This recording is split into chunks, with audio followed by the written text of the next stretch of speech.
दोस्तों नमस्कार। Colonel Ajay, CEO Ajay astro money group first global astro finance digital channel से आपसे मुखातिब होता हूं। आज 21 मार्च सन 2023 मंगलवार। कॉटन के भाव में अब अनिश्चितता बढ़ गई है जब सीसीआई ने, कॉटन एसोसिएशन ऑफ इंडिया ने 313 लाख गांठ का उत्पादन व्यक्त करने के बाद। जानिए रिपोर्ट।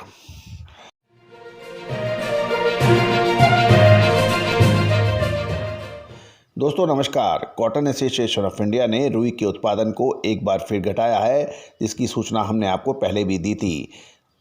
एसोसिएशन के अंदर के अनुमान के अनुसार 313 लाख गांठ का उत्पादन होने के समाचार हैं। इसके बाद किसानों के बीच एक बार पुनः कपास के भाव बढ़ने की आशा बन गई है और किसानों ने मंडियों में माल की आवक कम कर दी है। पिछले सप्ताह देश में रुई की आवक 1 लाख से 1.25 लाख गांठ की एवरेज आवक रही। दोस्तों, कॉटन एसोसिएशन ऑफ इंडिया द्वारा रुई के उत्पादन कमी करने से विशेषकर महाराष्ट्र व महाराष्ट्र के किसान संगठनों को आशा बन गई है कि अब कुछ भाव सुधर सकते हैं। पहले रुई की फसल 340 से 350 लाख गांठ होना बताया गया था। रुई के उत्पादन का अनुमान घटने से अब स्पिनिंग मिलों को भी भारी फायदा होने की संभावना बन गई है, क्योंकि स्पिनिंग मिलों को अब पूरे सीजन में सस्ते भाव पर रुई मिलती रहेगी, ऐसा कुछ स्पिनिंग मिलों को मानना है।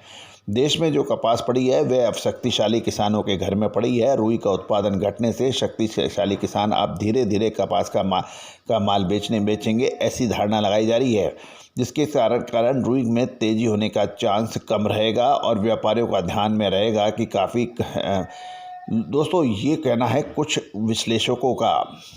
गत सप्ताह कपास की आवक घटने से भाव प्रति क्विंटल 100 से 125-50 रुपये सुधार दिया और बिनोला के भाव सुधरा, उससे भी इसका फ़र्क पड़ा। कपास कली और बिनोला के भाव में सुधार आने से अब कुछ मुनाफा कपास में नज़र आ रहा है। हरियाणा, पंजाब और राजस्थान के क्षेत्रों में मार्च के महीने के अंतिम सप्ताह के आसपास बुआई शुरू होगी। पंजाब, हरियाणा और राजस्थान में चालू वर्ष में देसी कपास की बुआई बढ़ सकती है। और एक और महत्वपूर्ण बात है, पिछले वर्ष देसी कपास की बुआई में 2 से 5% हुई थी, जो बढ़कर नए सीजन में 10 से 12% रहने का अनुमान है।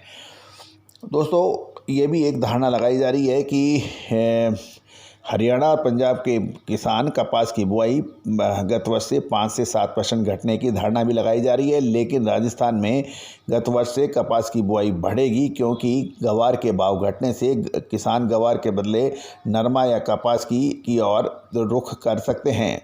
अल-नीनो से पंजाब, हरियाणा और राजस्थान में धान की बुआई भी अब पहले की धारणा से कम हो सकती है।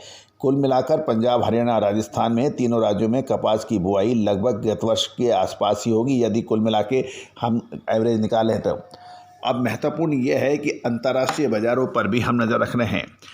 विश्व में आर्थिक मंदी का जो एक दौर चल पड़ा है, खासकर अमेरिका से एक के बाद एक बैंकों की दिवालियापन की वजह से या वहाँ समस्या की वजह से पूरे विश्व में अब थोड़ी घबराहट पैदा हुई है और स्टॉक मार्केट में इसका सीधा सीधा असर दिखाई दे रहा है, क्योंकि ग्लोबल इकोनॉमी में सुधार और कमजोरी का असर सबसे पहले वर्ल्ड कैपिटल मार्केट यानी स्टॉक मार्केट में देखने को मिलता है। खबर निकल के आ रही है, वर्ल्ड मार्केट में रुई की डिमांड घट रही है और वित्तीय संकट के कारण रुई में तेजी के कोई चांस नहीं है, ऐसा कुछ विश्लेषकों का कहना है। जबकि भारतीय मार्केट में यदि कपास की आवक बढ़ेगी तो रुई का भाव और घटेगा। फिलहाल जो आवक हो रही है उतनी ही आवक यदि रही तो रुई का भाव अब स्थिर रह सकता है। देश में रुई की आवक गत सप्ताह एवरेज 1 लाख से 1,25,00,000 गांठ के आसपास मानी जा सकती है एवरेज के रूप में, और गत सप्ताह अनेक क्षेत्रों में बरसाती वातावरण और तापमान के कारण रुई की आवक घट गई थी और देश में गत सप्ताह कुल 7 लाख बेल्स की आवक हुई थी, जो लगभग 1 लाख से 1.15 लाख गांठ प्रतिदिन की एवरेज माने तो। ज़्यादातर जिनर के पास कपास की कम आवक और वेदर डिस्टर्बेंस के कारण जिनिंग फैक्ट्रियां धीमी गति से चलने में बाध्य होना पड़ता है। लेकिन बिनोला तेल और बिनोला खल के भाव गत सप्ताह में शानदार तेजी बनी हुई, जिसका पूर्व आकलन विश्लेषण हमने आपको सबसे पहले दिया था। और कुछ अब महत्वपूर्ण ये रहेगा कि चाइना के पास भी रुई का स्टॉक बढ़ रहा है। यदि हम चीन की तरफ देखें तो चीन के जियांगजिंग के कॉटन प्रोडक्ट के निर्यात पर अमेरिका और ब्रिटेन द्वारा प्रतिबंध लगाए जाने से भारी नुकसान हुआ है, जिसके कारण चीन में रुई का भारी स्टॉक जमा हो जाने से चीन की रुई की डिमांड घटने के समाचार हैं। वर्ल्ड में रुई खरीदने वाले प्रत्येक देश अलग अलग समस्याओं से जूझ रहे हैं। बांग्लादेश में डॉलर की कमी है, पेट्रोल डीजल के भाव ऊंचे होने के कारण टेक्सटाइल इंडस्ट्रीज़ को बड़ी परेशानियां बांग्लादेश में झेलनी पड़ रही है। पाकिस्तान में भी फाइनेंशियल क्राइसिस की वजह से दिन प्रतिदिन बढ़ रहा है और वहाँ पे भी विदेशी फंडों की भारी कमी है। दूसरी ओर टर्की में भूकंप के बाद अभी स्थिति सामान्य नहीं हुई है और चीन के जियांगजिंग में रुई का स्टॉक लगातार बढ़ने के समाचार हैं।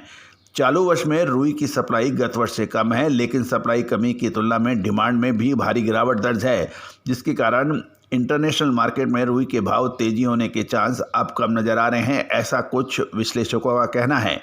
चालू सीजन में भारतीय रुई मार्केट के बारे में वर्ल्ड मार्केट में भारी अनिश्चितता फैली थी।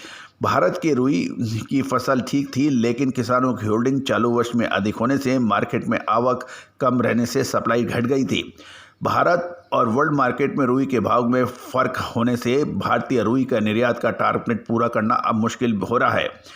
भारत की रुई की खपत की क्षमता बढ़कर 360 लाख बाट पहुंच सकती है, लेकिन भारत की स्पिनिंग 320 लाख टन से आगे नहीं बढ़ पड़ रही है। चालू सीजन में अनेक स्पिनिंग मिलों ने कॉर्डेड यार्न बनाना चालू किया है और स्पिनिंग मिल कॉटन यार्न के बदले मैन मेड फाइबर और ब्लेंडेड यार्न बनाने की तरफ डाइवर्ट हो रही हैं। इससे भी रुई की कंजम्पशन यानी कॉटन की कंजम्पशन घटी है। भारतीय रुई का बेसिक न्यूयॉर्क मई वायदा घटकर 16.14 सेंट ऑन हुआ था, जो पिछले सप्ताह 16.74 सेंट ऑन था। फिलहाल भारतीय बेसिस प्राइस अभी भी ऊंचा है। न्यूयॉर्क मई वायदा 0.35 अर्थात 0.45% घट गया था और बेंचमार्क मई कॉन्ट्रैक्ट 77.87 सेंट पे बंद हुआ था।